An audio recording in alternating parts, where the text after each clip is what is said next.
jump in somewhat to stop. Go ahead.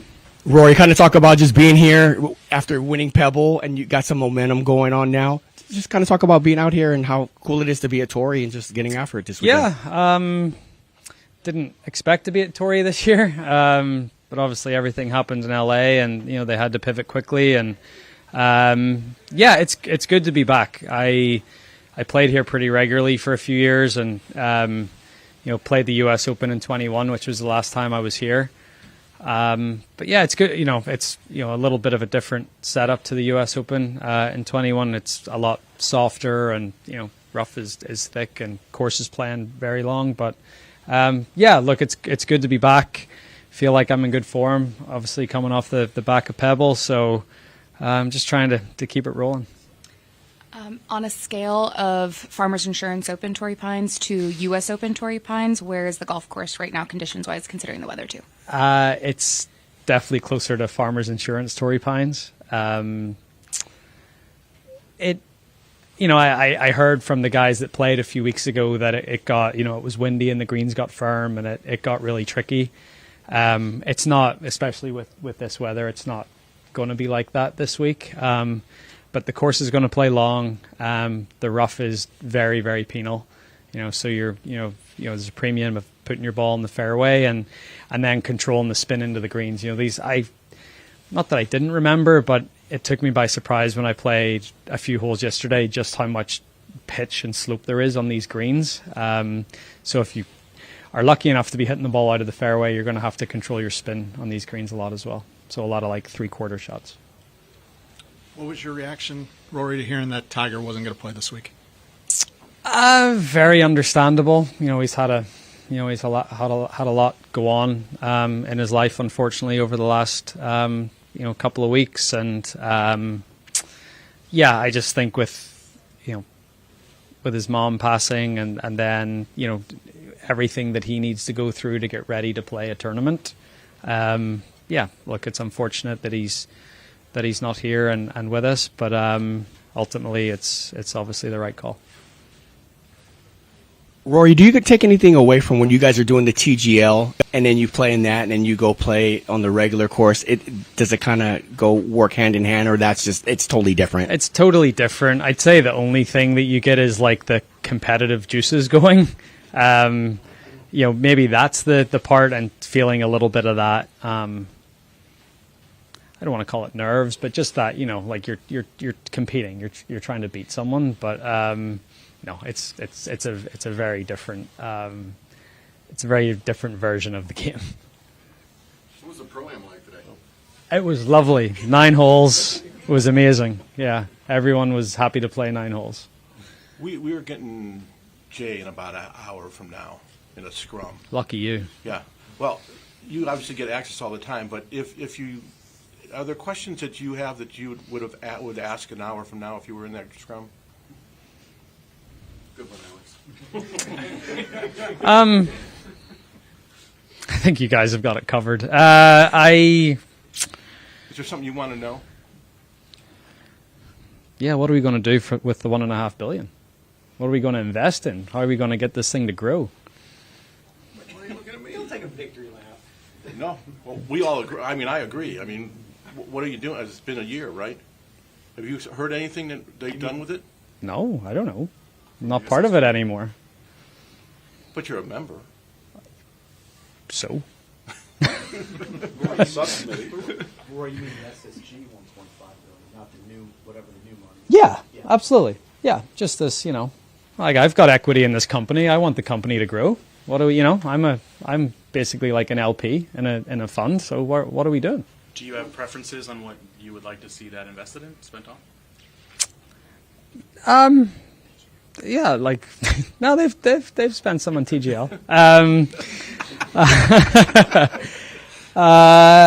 So is SSG. I would say, I don't know. I have no idea. Improving the product, whatever that means. Yeah, I don't know. But also growing the business. Like, do you invest in more golf courses? Do you invest in different formats of the game? I've no idea. But I think they've put an investment committee together, and it's their job to come up with things to invest in to try to help this whole thing go forward and grow. One thing that Jay mentioned in that statement, he used the word reunification. Yeah. What does that mean to you? And on a broader sense, the one thing I've never been able to get my hands around is probably the vast difference of opinions amongst players on getting everyone back together, considering some stay loyal and some took the money, etc. How do you cope with that? Look, for me, we've all done better from all of this. Whether you stayed on the PGA Tour or you left, we have all benefited from this. And I've been on the record saying this a lot. Like, we're playing for $20 million prize fund this week. Like, that would have never happened if LIV hadn't come around. So I think everyone's just got to get over it, and we all have to say, okay, this is the starting point, and we move forward. We don't look behind us. We don't look to the past. We just, whatever's happened has happened, and it's been unfortunate, but reunification, how we all come back together and move forward, that's the best thing for everyone. So, like, if people are butthurt or have their feelings hurt because guys went and whatever, like, who cares? Like, let's move forward together, and let's just try to get this thing going again and do what's best for the game. Do you think that part is complicated? From my viewpoint, no. I don't think it's complicated at all. So how does it work from your point of view? How do you envision, if this deal goes through, the game coming back together? So I think, look, you have to go. There are guys that were on the PGA Tour that went to play on LIV, and if they still have status, sure, come back and play. Like, for us that all got equity in this tour, having Bryson DeChambeau come back and play on this tour is good. Should he have equity? Do I? No, should he? I think he should have the ability to earn equity, but I think what we have been given equity in this tour as a, I guess, quote unquote compensate, like, for being loyal in some way or staying. But I think these guys coming back, I think they should have the opportunity to earn equity, which I think will happen with, there's going to be these recurring equity grants every year. So I think they should have the opportunity to earn it, but I don't think they should be given it right away. Performance or whatnot. Yeah, absolutely. Yeah, and providing value to the enterprise. Roy, how did you come to peace yourself personally with this idea?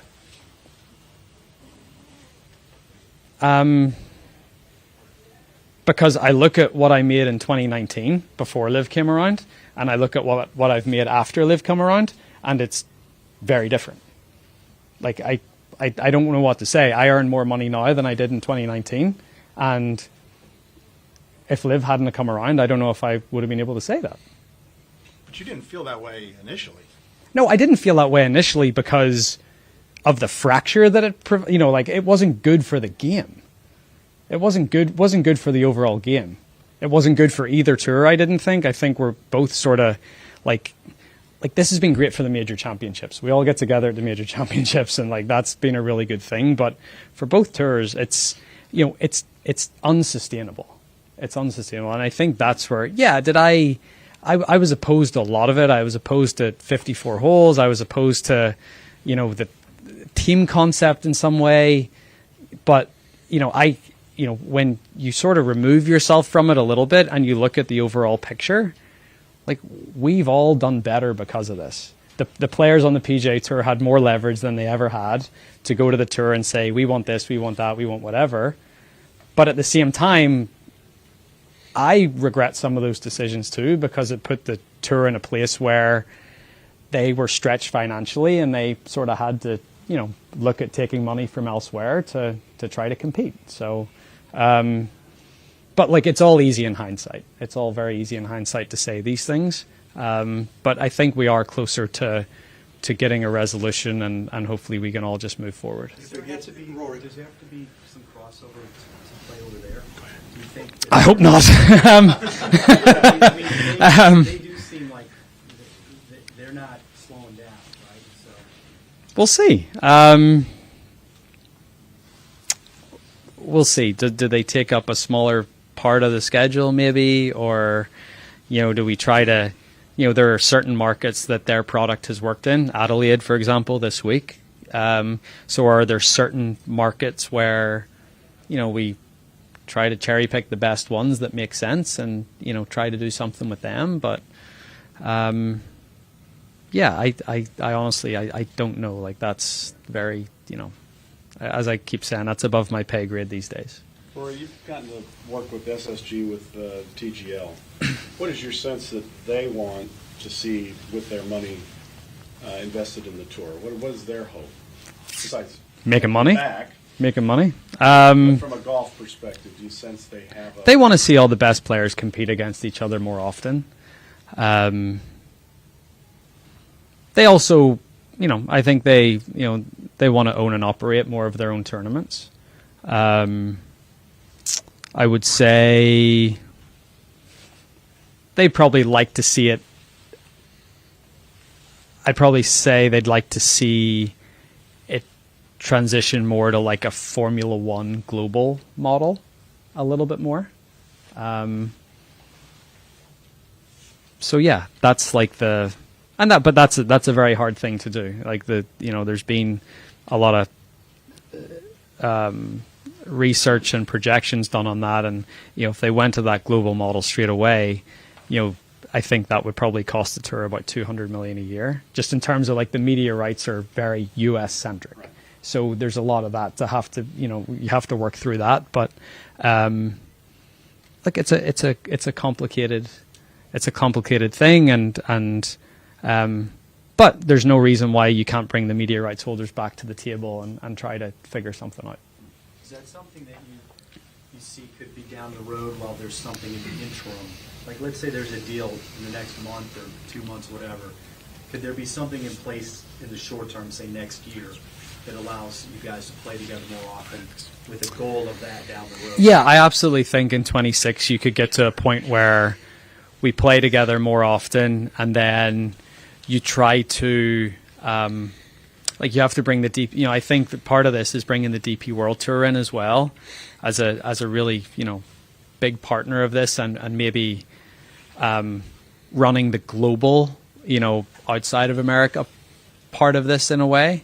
So I think there's and you've had LIV guys play in a lot of DP World Tour events over the past couple of years, and so I think there's an opportunity here where in 26, I don't think it'll get all the way there, but I think you'll start to hopefully see a move towards where it could go. Hey, Rory, I'm going to be the rally killer here and ask you a putter question. Okay. Thank you. Golf question. I believe you're the only one who's using that torched finish on your putter. I'm just curious, is that your old gamer with a different finish, and how did you end up in the torch? Like, what do you like about it? I basically, how I end up in a lot of things, I just stumble upon them. Like it's not really intentional. So the guys at TaylorMade presented me with that torch finish putter at the Tour Championship, and I just thought it looked really cool. I was like, that looks good. That looks really cool. And I hit a few putts with it on the putting green in Atlanta, and it's been in the bag ever since. So that's really, it's sort of nice that you're using a putter that no one else has either. But it's been good. I've putted really well with it. And it's the exact. I mean, it's a literal copy of what I've been using for the last 4 or 5 years. So. Rory, the winner this week gets 20% versus the normal 18. Yeah. And I'm just wondering if you think, winning out here is not easy.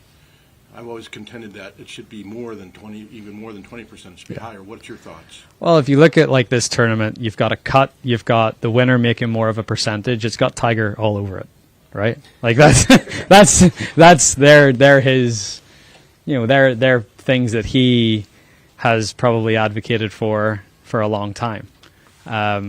Which is when you've won 82 times out here, you would want more of a percentage when you win. But I like it. I think that's pro-competitive. I think that's a great thing. We live in a capitalist society, and the people that have success, should earn more. Rory, the meeting between Jay and the president and Adam Scott last week. What do you think the president can do to help move this along? So the president He can do a lot of things. He can also, he has direct access to Yasser's boss.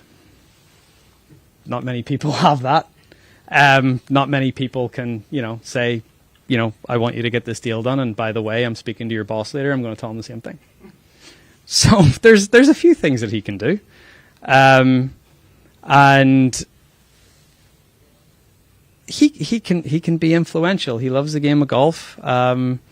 He has. I saw it when I was playing with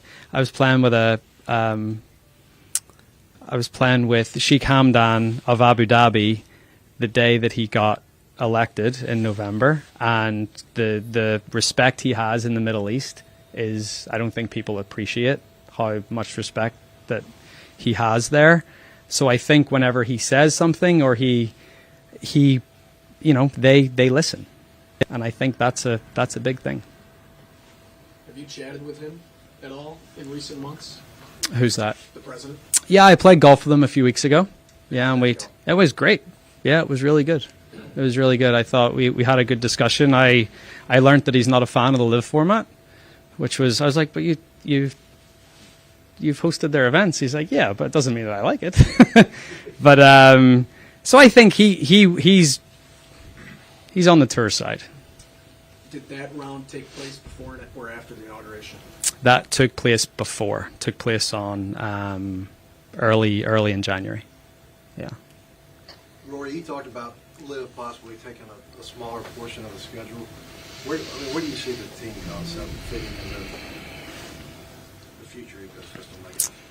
I don't know. I've always said that I always felt like LIV's best chance was to try to replicate their team championship, for the teams to go head to head together instead of, they all just go out and play and then they add their scores up at the end of the day. I don't think that gets people going, but I think when the teams go head to head, like they do in their team championship in Dallas or wherever it was last year, I think that has a possibility of working. So, instead of that maybe being once a year and then these stroke play events, could you reduce the stroke play events and do more of that, a few times a year? I think that is a way, because especially if these guys are going to come back and play like real, don't want to say real, they play real golf, but like more like championship individual golf, then is there more of an opportunity for these teams to go more head to head?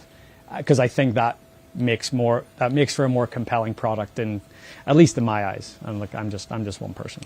Rory, as part of the reunification, do you also see the former LIV players as potential captains of the Ryder Cup? Oh, let's get it all out there.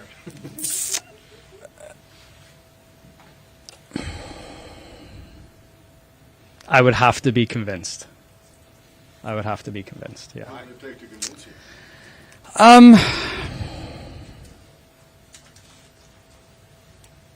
It would take them treating it as if Luke Donald's treated it for the last 3 years. That's what it would take to convince me. If you don't have access, it'd be pretty hard to treat it that way. I mean, if you're Lee Westwood or Ian Poulter, it's pretty hard if you don't have some kind of access to participate. They give up their European Tour membership. I understand that. Right? Other LIV guys have access to the DP World Tour. Tyrrell, John, they have access. So you're saying if they want, they'd have to come back. Absolutely. In some way, shape, or form. For sure. Rory, this sentiment you're expressing about reunification and wanting to move forward, have you heard similarly from LIV players on the other side, or is that kind of their opinion, or are you unsure about that? Yeah, I'd say, look, I mean, you've heard it yourself. Like John Rahm would love to play here this week, or he'd love to play the Phoenix Open, or he'd love, so there's certain events that they definitely miss. And I think the hard thing for me, is they want to do that, but then they also want to play a few events here. It's like, okay, well, I don't know if that's going to be quite an option, but it might be, who knows? But yeah, I think there's elements of the PGA Tour that a lot of guys miss over there. Some of their favorite events, or things that they have played their whole career that they don't play anymore. I think that's a part of it. Setting aside the LIV stuff, terms of Thank you, Kira. the actual product of the PGA Tour. There's pace of play, there's more media availability, there's fan transparency. What to you is the most important thing for the product moving forward? All of the above. The pace of play issue is a funny one because, you know, that all started here a few weeks ago when the golf course got really difficult and it was windy. And, as I said earlier, the pitch and the slope of these greens, and you get those things running at 12 or 13 with that wind, like, it's going to take a while. Like, that's just what it is. But then, like, you have Pebble last week, and, CBS are complaining that we finished 30 minutes early. So it's like, what do you want? Like, so that it is a part of it. But God, no one complains about pace of play at the majors. And usually if you're in one of those last couple of groups at Augusta on that Friday afternoon, it's probably the slowest round of the year. No one complains about pace of play at Augusta. So, I think people are, you need to understand that golf at the highest level takes a while. I just think but there's some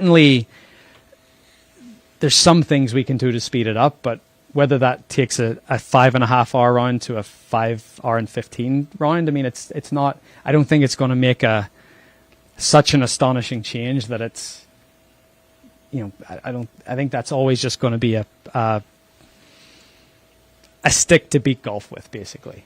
I think the fan transparency thing is a big one. I think you have to bring the fans in as a part of it. And I would say in the PGA Tour's history, it's not really been the case. So I think having the fans on board and making them feel a part of the journey of the tour is a big thing. And then what was the other one you said? Like all the memos we're seeing, Justin Thomas, Charlie Holland, saying Yeah, we need to participate more in the broad. I think I do think players have to put themselves out there more. I think if we are expecting to be paid millions of dollars a year to do what we do, I think we should be more available. I mean, I have no problem. I do this with you guys every week. Like I get that, and I am very handsomely rewarded for that, and I never take that for granted. So I think things like Full Swing and guys putting themselves out there and giving more access, I think that's a big part of it. But I think golf by nature, and when you grow up in the game, it's quite. I think people have to be convinced to do that, but I think that's the job of the tour to have players understand why that's a good thing for them. A lot of guys have been resistant to sound picking up the conversations with caddies and putting microphones on a bag. Why do you think that's a kind of more genuine interaction that really pops on TV? Why do you think there's been resistance to that, or do you think that maybe is now changing? I think you want to pick up the golf conversations, but I think what it is guys are afraid of conversations being picked up that aren't golf conversations, right? So yeah. Locker room talk, whatever, right? Like So I think there's that part of it. Yeah. With the benefit of your own hindsight over time, there are times where you have been affected by names moving up on a leaderboard? Specific people? Back in the day, that was what Tiger Woods' name did to people. I'm wondering if it's happened in the more modern time. Maybe I'm trying to.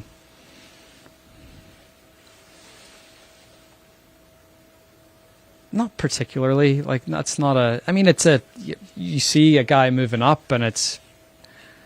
But I don't. I'd say the one guy now is Scheffler, right? Yeah. I think you see whether that is I like the Olympics last year when he was making that run on the last day, and I was going on that run too, and like that. Yeah, I think Scotty with what he's achieved over the last few years, he's the one guy that you would look at and be like, geez, here we go again. But that's right now. Thanks, Rory. Thank you. Players after this before Augusta or anything? I'll probably add one more in there. Yeah, it'll be one of the Texas ones. Yeah. You go back to New Orleans, Roy? If Shane will have me as a partner, I'll go back. Yeah. Thanks, guys. Thanks.